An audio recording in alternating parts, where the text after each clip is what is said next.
Praise the Lord. Greetings to you all in the name of our Lord and Savior Jesus Christ.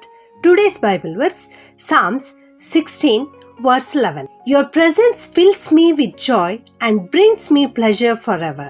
ಕೀರ್ತನೆಗಳು 16:11 ವಚನ. ನಿನ್ನ ಸಮ್ಮುಖದಲ್ಲಿ ಪರಿಪೂರ್ಣ ಸಂತೋಷವಿದೆ, ನಿನ್ನ ಬಲಗೈಯಲ್ಲಿ ಶಾಶ್ವತ ಭಾಗ್ಯವಿದೆ. ಇಲ್ಲಿ ಕೀರ್ತನೆಗಾರನಾದ ದಾವೀದನು ಈ ರೀತಿ ಹೇಳ್ತಾ ಇದ್ದಾನೆ, ದೇವರ ಸಮ್ಮುಖದಲ್ಲಿ, ದೇವರ ಸನ್ನಿಧಾನದಲ್ಲಿ ನನಗೆ ಪರಿಪೂರ್ಣವಾದಂಥ ಸಂತೋಷ ದೊರೆಯುತ್ತದೆ ಎಂಬುದಾಗಿ ಇಲ್ಲಿ ಸಾಕ್ಷಿ ನುಡಿಯುತ್ತಾ ಇದ್ದಾನೆ. ದೇವರ ಪ್ರಸನ್ನತೆ ನಾವು ಯಾವಾಗ ಅನುಭವಿಸಬಹುದು ಎಂದರೆ, ನಾವು ಪ್ರಾರ್ಥನೆ ಮಾಡುವಂತಹ ಸಂದರ್ಭದಲ್ಲಿ ಆತನ ಪ್ರಸನ್ನತೆಯನ್ನು ನಾವು ಅನುಭವಿಸುತ್ತೇವೆ. ಆಗ ಮಾತ್ರ ನಾವು ಉತ್ಸಾಹದಿಂದ ಸಂತೋಷವನ್ನು ಅನುಭವಿಸಲಿಕ್ಕೆ ಸಾಧ್ಯವಾಗುತ್ತದೆ. ಪ್ರಾರ್ಥನೆಯ ಸಮಯದಲ್ಲಿ ನಾವು ಆತನ ಸಮ್ಮುಖದಲ್ಲಿರುವಾಗ ಆತನ ಆನಂದವನ್ನು ಅನುಭವಿಸಲಿಕ್ಕೆ ಸಾಧ್ಯವಾಗ್ತದೆ.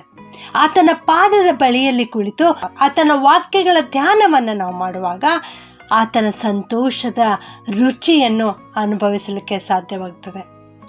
ಕೆಲವು ಸ್ಥಳಗಳಲ್ಲಿ ನಾವು ನೋಡ್ತೇವೆ, ಪ್ರಾರ್ಥನೆ ಮಾಡುವಂತಹ ಸಂದರ್ಭದಲ್ಲಿ ದೇವರ ಪ್ರಸನ್ನತೆ ಹೆಚ್ಚಾಗಿ ಇಳಿದು ಬರುವುದನ್ನು ಗಮನಿಸುತ್ತೇವೆ. ಮತ್ತು ಕೆಲವೊಂದು ಕಡೆ ದೇವರ ಮಕ್ಕಳು ದೇವರನ್ನು ಆರಾಧಿಸುವಂತಹ ಸಂದರ್ಭದಲ್ಲಿ, ದೇವರನ್ನು ಸ್ತುತಿಸುವಂತಹ ಸಂದರ್ಭದಲ್ಲಿ ದೇವರ ಪ್ರಸನ್ನತೆ ಇಳಿದು ಬರುತ್ತದೆ. ಇನ್ನು ಕೆಲವು ಕಡೆ ಜನರು ತಮ್ಮ ಕೈಗಳನ್ನು ಎತ್ತಿ ದೇವರನ್ನು ಸ್ತುತಿಸುವಾಗ ದೇವರ ಪ್ರಸನ್ನತೆ ಇಳಿದು ಬರುತ್ತದೆ. ಮತ್ತು ಕೆಲವೊಂದು ಸ್ವಾರ್ಥ ಕೂಟಗಳಲ್ಲಿ ನಾವು ನೋಡ್ತೇವೆ, ಸಂದೇಶವನ್ನು ಸಾರುವಂತಹ ಸಂದರ್ಭದಲ್ಲಿ ದೇವ ಪ್ರಸನ್ನತೆ ಇಳಿದು ಬರ್ತದೆ. ಮತ್ತು ಪ್ರಾರ್ಥನೆ ಮಾಡುವಂತಹ ಸಂದರ್ಭದಲ್ಲಿ ವಿಶೇಷವಾಗಿ ಸಂದೇಶವನ್ನು ಮುಗಿಸಿ ಪ್ರಾರ್ಥಿಸಲು ಪ್ರಾರಂಭಿಸಿದ ತಕ್ಷಣದಲ್ಲಿ ದೇವ ಪ್ರಸನ್ನತೆ ಇಳಿದು ಬರುವಂಥದ್ದನ್ನು ಕೆಲವೊಂದು ಕಡೆ ನಾವು ನೋಡ್ತೇವೆ.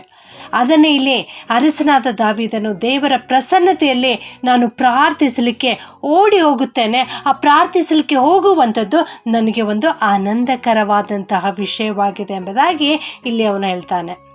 ಆತನು ಯಾವಾಗ ದೇವರ ಸಮ್ಮುಖದಲ್ಲಿ ಆತನ ಪ್ರಸನ್ನತೆಯಿಂದ ತುಂಬಿದನೋ ಆ ಸಮಯ ಅರಸನಿಗೆ ಆನಂದಕರವಾದಂತಹ ಸಮಯವಾಗಿತ್ತು, ಸಂತೋಷಕರವಾದಂತಹ ಸಮಯವಾಗಿತ್ತು. ಆದ್ದರಿಂದಲೇ ಈ ಹೊತ್ತಿನ ಈ ವಾಕ್ಯವನ್ನು ಅವನು ಹೇಳ್ತಾ ಇದ್ದಾನೆ, ನಿನ್ನ ಸಮ್ಮುಖದಲ್ಲಿ ಪರಿಪೂರ್ಣ ಸಂತೋಷವಿದೆ, ನಿನ್ನ ಬಲಗೈಯಲ್ಲಿ ಶಾಶ್ವತವಾದ ಭಾಗ್ಯವಿದೆ ಎಂಬುದಾಗಿ. ದಾವೀದನು ಒಂದು ಸಾರಿ ತಾನಿರುವ ಸ್ಥಳಕ್ಕೆ ಒಡಂಬಡಿಕೆ ಮಂಜೂಷವನ್ನು ತೆಗೆದುಕೊಂಡು ಹೋಗಬೇಕೆಂಬುದಾಗಿ ಆಲೋಚಿಸಿ ತೆಗೆದುಕೊಂಡು ಬರುವಂತಹ ಸಂದರ್ಭದಲ್ಲಿ ಅದು ಬೀದಿ ಎಂಬುದಾಗಿಯೂ ಕೂಡ ಅವನು ಯೋಚಿಸದೆ ಅಲ್ಲಿಯೇ ಅವನು ದೇವರನ್ನು ಸ್ತುತಿಸಲಿಕ್ಕೆ ಪ್ರಾರಂಭಿಸಿದನು. ಅನೇಕ ಜನರು ನನ್ನನ್ನು ನೋಡ್ತಾ ಇದ್ದಾರೆ ಎನ್ನುವುದನ್ನು ಕೂಡ ಅವನು ಪರಿಗಣಿಸದೆ ಸಂತೋಷದಿಂದ ಹಾಡಿ ಕುಣಿದು ದೇವರನ್ನು ಕೊಂಡಾಡಿದನು. ತನ್ನನ್ನು ಕೀಳಾದ ಪರಿಸ್ಥಿತಿಯಿಂದ ಮೇಲಕ್ಕೆ ಎತ್ತಿ ಉನ್ನತ ಸ್ಥಾನಕ್ಕೆ ತಂದಿರತಕ್ಕಂಥ ದೇವರನ್ನು ಕೊಂಡಾಡಲು ಪ್ರಾರಂಭಿಸಿದನು. ದೇವರ ಆತ್ಮನಿಂದ ತುಂಬಿದವನಾಗಿ ನಾಟ್ಯ ಮಾಡಲಿಕ್ಕೆ ಪ್ರಾರಂಭಿಸಿದನು. ಹೌದು, ಈ ರೀತಿ ಅವನು ದೇವರ ಪ್ರಸನ್ನತೆಯನ್ನು ಅನುಭವಿಸಿದನು. ಪ್ರಿಯರೇ, ನನ್ನ ಪ್ರಿಯ ದೇವಜನರೇ, ಇವತ್ತು ನೀನು ಕೂಡ ದೇವರ ಪ್ರಸನ್ನತೆಯನ್ನು ಅನುಭವಿಸಬೇಕು, ದೇವರಿಂದ ಬರುವಂತಹ ಸಂತೋಷವನ್ನು ನೀನು ಹೊಂದಿಕೊಳ್ಳಬೇಕು ಎನ್ನುವುದಾದರೆ ನೀನು ಪ್ರಾರ್ಥನೆಯಲ್ಲಿ ಹೆಚ್ಚಿನ ಸಮಯವನ್ನು ಕಳೆ, ದೇವರ ವಾಕ್ಯವನ್ನು ಓದು, ಆತನ ಪಾದದಲ್ಲಿ ಕುಳಿತುಕೊಂಡು ಪ್ರಾರ್ಥನೆ ಮಾಡುವಂಥವನಾಗಿರು, ಸ್ತುತಿಸುವಂಥವನಾಗಿರು, ಕೊಂಡಾಡುವಂಥವನಾಗಿರು. ಆಗ ದೇವ ಪ್ರಸನ್ನತೆ ನಿನ್ನ ಮೇಲೆ ಇಳಿದು ಬಂದು ನೀನು ಶಾಶ್ವತವಾದಂಥ ಭಾಗ್ಯವನ್ನು ಹೊಂದಿಕೊಳ್ಳಲಿಕ್ಕೆ, ಪರಿಪೂರ್ಣವಾದ ಸಂತೋಷವನ್ನು ಹೊಂದಿಕೊಳ್ಳಲಿಕ್ಕೆ ಸಾಧ್ಯವಾಗುತ್ತದೆ. ಈ ಸಂತೋಷ, ಈ ಶಾಂತಿ, ಈ ಸಮಾಧಾನ ಈ ಲೋಕದಲ್ಲಿ ಎಲ್ಲಿಯೂ ಕೂಡ ಸಿಗಲಿಕ್ಕೆ ಸಾಧ್ಯವಿಲ್ಲ. ಆದರೆ ಯೇಸು ಕ್ರಿಸ್ತನ ಬಳಿ ಮಾತ್ರ ನಮಗೆ ಸಂತೋಷ ದೊರೆಯುವಂಥದ್ದಾಗಿದೆ. ಇವತ್ತೇ ನಾವು ಕ್ರಿಸ್ತನ ಕಡೆಗೆ ತಿರುಗಿಕೊಳ್ಳೋಣ, ಪ್ರಾರ್ಥನೆ ಮಾಡಿಕೊಳ್ಳೋಣ. ಭೂಪರಲೋಕಗಳ ಒಡೆಯನಾಗಿರುವಂಥ ನಮ್ಮ ಪ್ರೀತಿಯ ಪರಲೋಕದ ತಂದೆಯಾದ ದೇವರೇ, ನಿಮಗೆ ಸ್ತೋತ್ರ ಉಂಟಾಗಲಿ ಕರ್ತನೆ.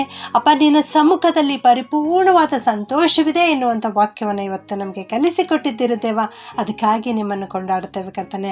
ಹೌದು, ಅನೇಕರು ನಿನ್ನನ್ನು ಅರಿಯದೆ, ಶಾಂತಿಯನ್ನು ಪಡೆದುಕೊಳ್ಳದೆ, ಸಮಾಧಾನವನ್ನು ಪಡೆದುಕೊಳ್ಳದೆ, ಜೀವನದಲ್ಲಿ ಸಂತೋಷವನ್ನು ಹೊಂದಿಕೊಳ್ಳದೆ ಅಲಿಯುತ್ತಾ ಇದ್ದಾರೆ ದೇವ. ಅಂತ ಎಲ್ಲ ಮಕ್ಕಳಿಗಾಗಿ ವಿಶೇಷವಾಗಿ ನಿನ್ನ ಹತ್ತಿರ ಬಂದು ಪ್ರಾರ್ಥನೆ ಮಾಡುತ್ತೇನೆ ಸ್ವಾಮಿ.